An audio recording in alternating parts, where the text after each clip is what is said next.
Get ready for an uplifting experience with Coached Soul. Join us as we bring you the dynamic duo of Steve Hudgens, a licensed professional counselor, and Kenya Evelyn, a transformational leadership coach.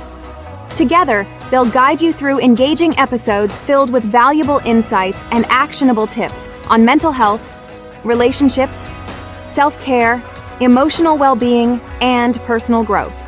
Coached Soul is your go-to podcast for empowering discussions that will help you thrive. So let's get started and welcome our hosts, Steve and Kenya. All right, welcome back. And boy, did we leave off with a cliffhanger of cornbread. And I tell you, I mean, Kenya, you're out of Tennessee, and of course you've been everywhere. Yes. Does cornbread, and here's this prime example from last week of the art of listening. Does cornbread have sugar in it? You change the ingredient, you completely have a night and day outcome from cornbread to cake. You change one ingredient, you have a completely new reality, right? So I love that so much, because last time we were talking about the how, and I was suggesting in taking control of our ability to create with our words. Anytime we're asking but how, we disconnect ourselves from being co-creators with God, versus assuming that that some part of that God is whispering, the Holy Spirit is here, your intuition is here. There is guidance all around you. Everything in the world is information. Energy is information. To say that we don't know is to say, I'm deaf. I'm not listening. So my request for you is, tell me more about the ingredients. You know, it's funny you mentioned that, because after that reply last week about his salesman, old snakesman, right? Here's what he replied back with: challenge accepted. I listened and admit I jumped to the wrong conclusion. Wow. Talking about traditional gender roles for men and women is a good conversation. I assume you're going to advocate for different roles based on transgender ideas. Wow. And that's been our point, is that if we can take a pause button, instead of reading what's there or jumping to the conclusion because social media put this out there, we can get that April Fool's that we had 3 or 4 weeks ago that says, Kamala Harris became now the president, and everybody went up in the uproar, and it was just an April Fool's joke. So it's taking that time. Right. And so we go from the art of listening and to assuming and to assume. And so I won't go to that expression of what assume does to us, because we know. But I'm appreciative. I would love, this is a cliffhanger. I would love a podcast on the law of assumption another time. That's completely positive. The assumption that Steve's talking about is the assuming without listening. What'd you say? Right. Right. I'm appreciative of our listener who did reply back and say, he's appreciated. So thank you so much to the person who wrote that back, and just, life is life. If we can just accept where we are, right? And okay, Kenya, if Oklahoma wants to eat sugar in their cornbread and call it cornbread, okay, that's fine. And in Texas, if we don't want to use sugar in our cornbread and we just down out, have some cornbread, red beans, chow chow, and okra, and fried potatoes, I'm happy. I'm a southern guy. Think about this. What if every problem that we have in life, that we think we have in life, is not the problem itself, but what do you think about the problem? Oh, I love that, because that happened recently in a couples counseling. And I call it my magic pens.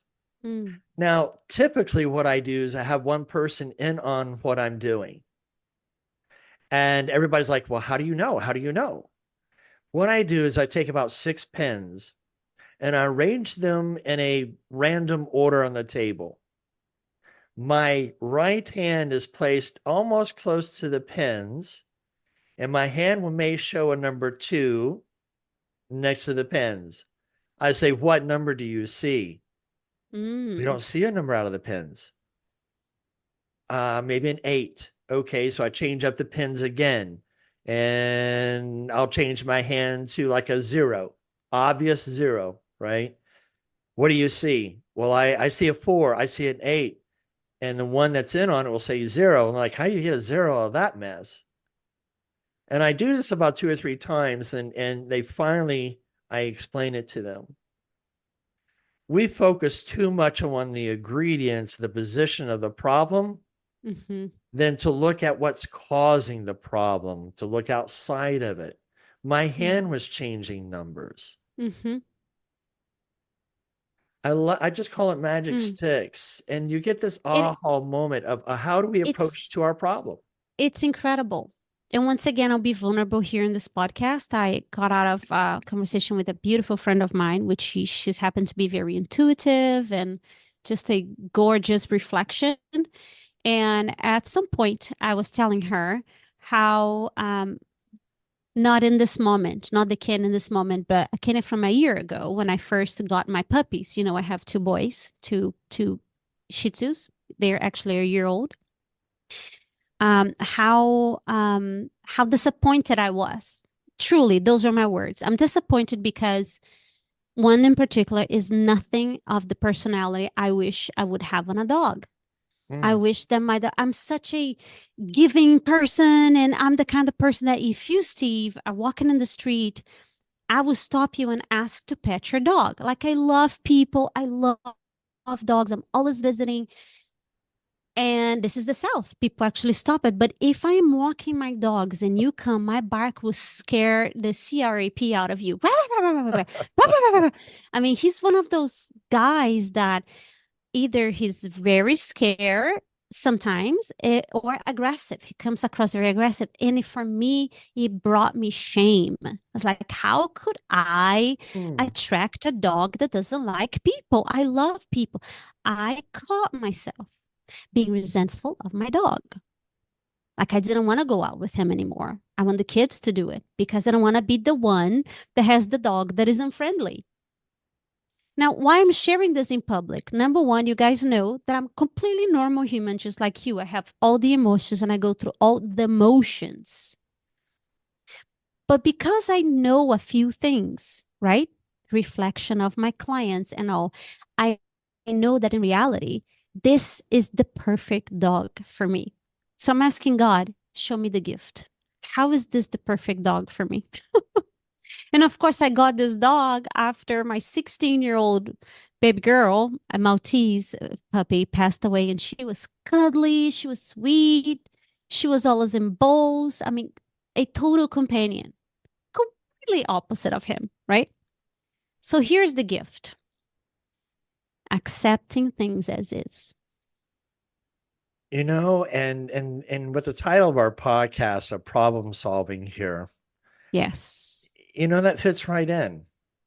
Accepting the gift as complete.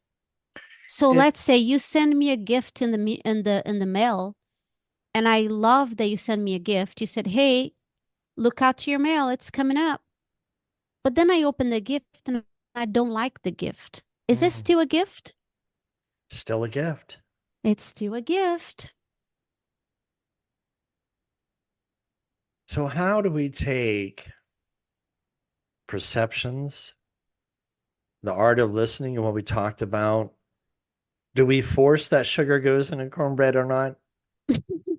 You know, it's that aspect of that's what got us into trouble many moons ago with other cultures, is when Western idealism of religion went into countries to force, well, you're naked, you need to put a bra on, you need to do this. That's right.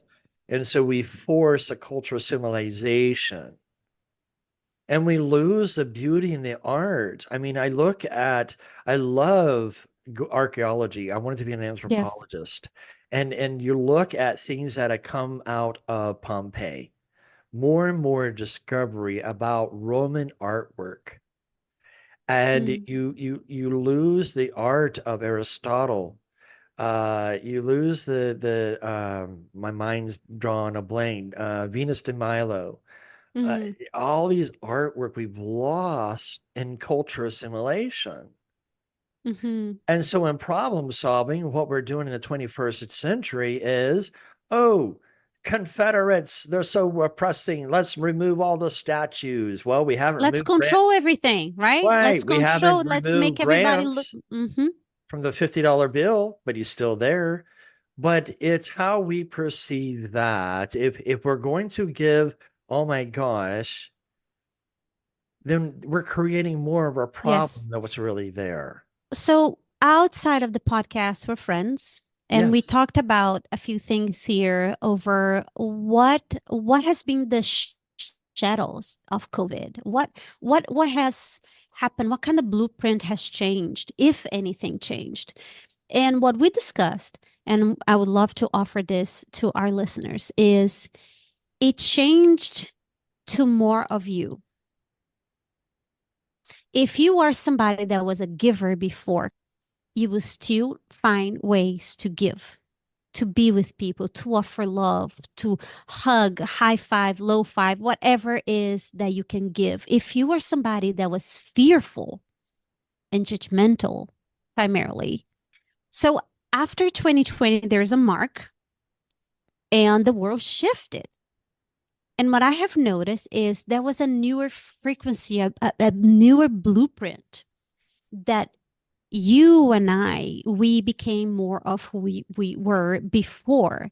If you're somebody fearful before the 2020 mark, you became even more fearful. Now you have layers of protection in your vestment and your behaviors. And if you were trusting and generous as a primary character trait, you became more of that. You still find a way to connect. You still find a way to give and to be present in other people's lives as well as in your life.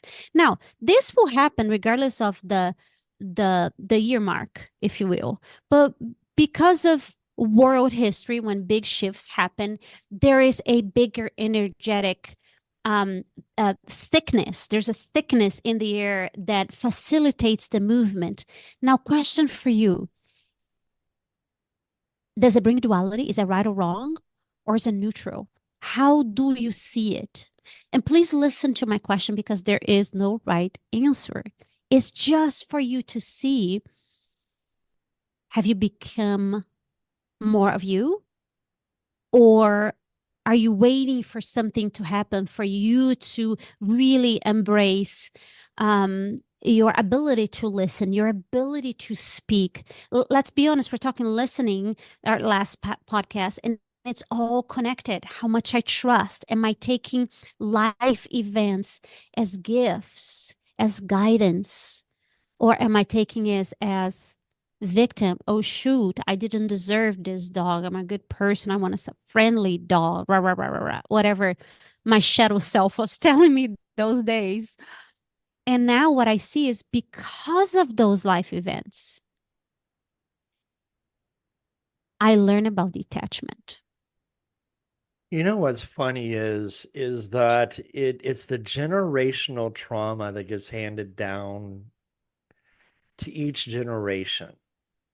A father's behavior today goes 3 generations later of his behavior. Mm-hmm. Now, are we stopping? Are we doing? Are we changing? I mean, you can do a Google and look at the cycle of our history. Mm-hmm. Every 80 years, it changes the dynamics of who the Oh, yeah. generation is. Just like the financial wave, Right. yes, the entire So, history.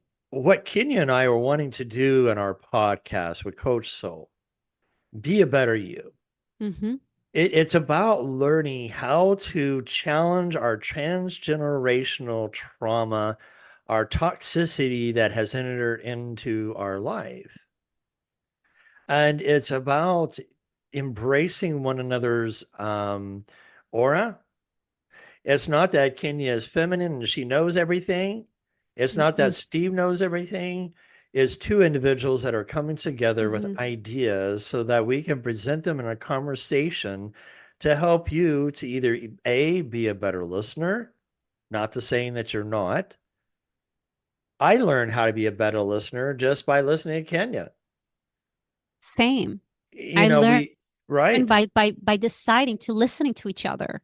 And so problem solving, it goes back to my magic sticks. Are we looking outside the transgenerational problem solving skills that we are used to? Or can we think outside the box and look at something entirely, totally different? Can we be able to respect something as long as we're not compromising truth? I know that's deep. Are you able to respect yourself Mm, without compromising your character, there your you go. values? Right. Right? Because listening is also knowing where to speak and when to speak and how to speak. And shall we simplify? Because it could seem like it's a lot. It is really speaking from the heart. Like, go back to what I have in my refrigerator for my kids. When they learn to read, to get indoctrinated, treat people the way you want to be treated. That's the 10 Commandments, number one of my house. Treat people the way you want to be treated. Do you want to playfulness? Offer being playful. Do you want excitement? Be excited. Do you want peace? Offer peace. Do you want friends? Be friend. Do you want to be heard? Listen. You know, as you were saying about children, the light bulb kind of went off because, you know, we get into that problem solving skill. Well, if I just force it, I'm just going to give my kid a spanking. They'll turn around. They'll behave. That's the way it's always been. Good luck with that. It didn't hurt us. It didn't hurt us back then. It won't hurt us now. And yet, if we can learn that kids need to be able, right? Adults, please hear me in problem solving with your children. Yeah. Oftentimes as adults, we try to talk to our children on how to ride a motorcycle when they're still stuck in the tricycle stage. True. So it's learning skills. It's learning techniques. Yes. It's learning how to build trust. Yeah. And so if we take steps in our problem solving skill set, that in order to possibly problem solve, there needs to be an order of building trust.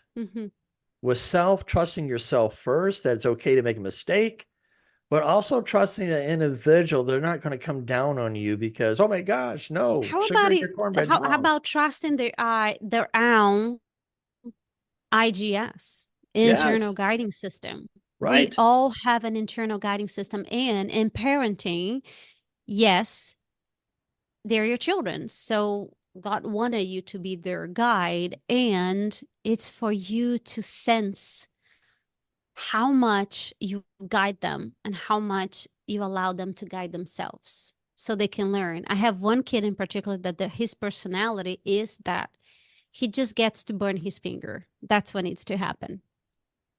He learns by doing it. And it doesn't matter how much I want to tell him ahead of time. Just don't do it. Just listen to mama. Yeah, he wants to feel the pain. So, oh yeah, I guess you're right. It hurt.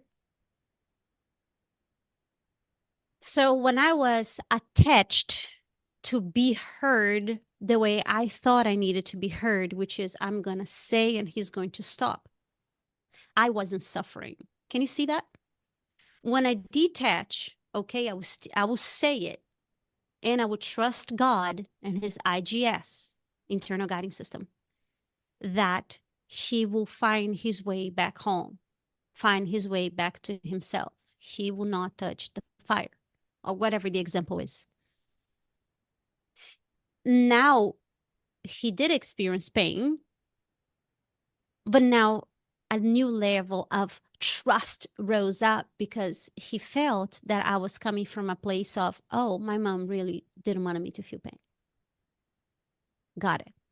It's not that she was trying to control me, my every step, my every move, or whatever story kids have in their heads. And shall we be honest? I remember being a kid and thinking the same way.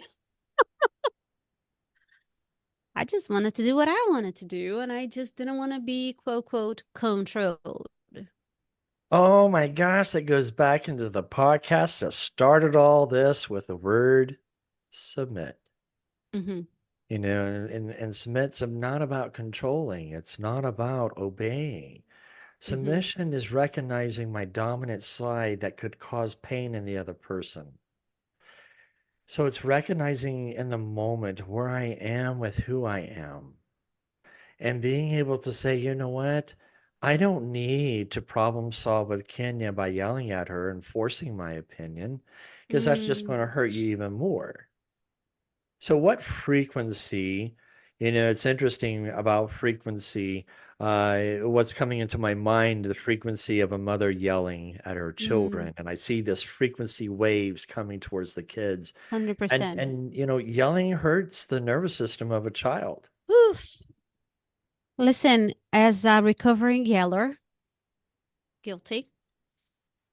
Yes, it hurts the nervous system of the child and it hurts the nervous system of the person yelling. Mm-hmm. The only thing that doesn't hurt is the certainty that the body will feel the way it is used to. I repeat, when I was a yeller, I was repeating the pattern that adrenaline, that palpitation, that thing was what my body was used to it. So I was recreating the sense of home because I grew up with a mother yelling at me. Or yelling at herself, or yelling at I grew up under a lot of stress. So once I realized that, and by the way, I still yell, right? This is not a therapy for me. And I'm saying this because the perfection of your imperfection is to be surrendered. So when I'm noticing that I'm about to yell, or sometimes I already yell, I was like, okay, sorry, delete. What I meant was, I correct myself in act, literally. Or I take 5. I say, yeah, I'm just going to ground. I'll be right back because I just got triggered.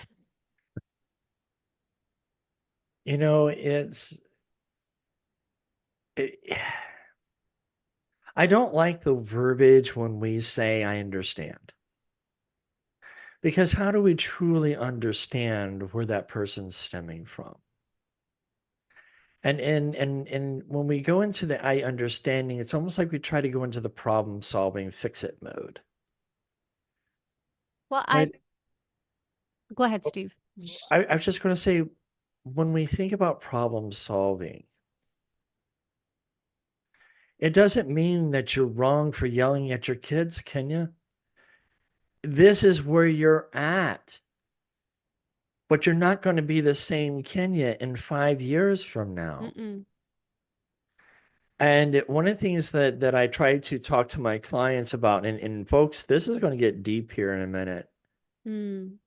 Because part of this is how to learn how to problem solve. And a lot of our problems stem from where we begin to think of the woulda, shoulda, coulda, had the regrets. So in other words, what we do today may be harmful. 3 years from now, we gain the knowledge of, oh my gosh, how stupid were we? It wasn't that we were stupid. We just didn't have the operational skills of what 100%. We just learned.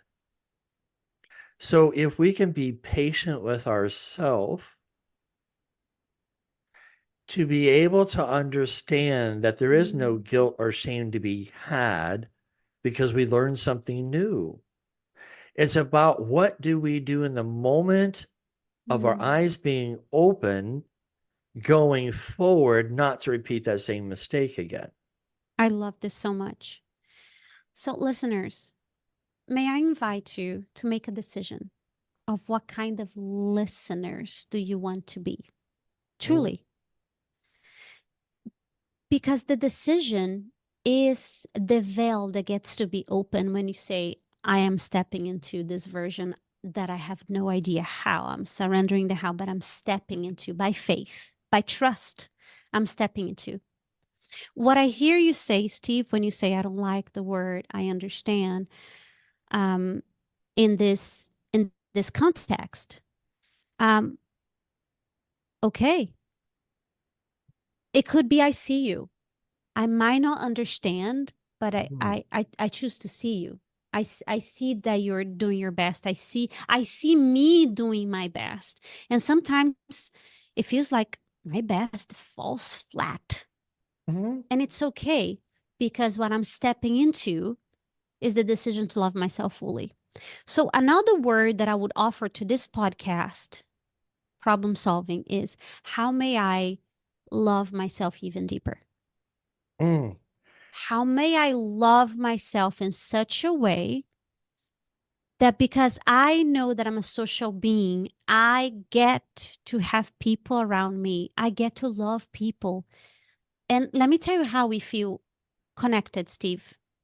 When I'm going through something and you call me, when you're going through something and I call you, and it could be on air or outside of the air. So I don't care what kind of human being you are, if you grew up in Brazil, Venezuela, Russia, USA, you are a social being. You are a human being. You will never be fulfilled alone. Not in 2024. You may choose to live a life without getting married, and that's totally fine. But by alone, I mean no interaction, no socialization, no giving of your heart, no creating intimacy. If you are to be a person that is the opposite of what you just described, then you're a zombie. Sorry, not sorry. Because true human beings require authenticity, open heart, require taking risks with your heart. Yes. Being vulnerable in public, saying, I'm sorry, I messed up, saying, hey, I heard this thing about being a listener, but I have no clue how to be a listener. And that itself would open the veil for someone to say, wow, he's trying. He actually said it. Can you show me how would you feel? Here's a tip. Ask your wife, how would you feel most heard? How would make you feel heard? And she would answer, well, maybe when I'm talking to you, you're not looking at your cell phone.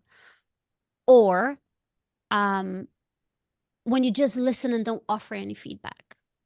Or you literally go in curiosity to her uniqueness and you ask for, you know what? I choose to be with you. So in order to make the best of our relationship, I want to know, how do I love you best? Vice versa. The wife would get to hubby and say, hey, we've been running and I have not felt connected. What would make you feel most connected for you? And you listen. You know what? It's interesting because this is going to get into a whole nother rabbit hole too, and we're just about out of time. And it just seems like we keep doing this to ourselves about cliffhanging here. But it goes into, just a therapy session that I had that we were talking about a person's infidelity. Mm-hmm. And I said, out came from this infidelity because your needs weren't being met. Yep. And this Very person common. goes, well, if I ask, am I not being selfish? Ooh. And so that's a different podcast we can get into about what makes. I would like to answer this though. If you don't ask, answer to me this, Steve. Are you using your voice? No. How you do one thing is how you do anything. So your biggest mirror in the universe, if you're married, is your spouse. Mm-hmm. I will repeat. Your biggest mirror is your spouse. So if you are running from using your voice, in which areas of your life you're not being authentic, which all comes back to you. My needs are not being met. Okay, you did not express your needs.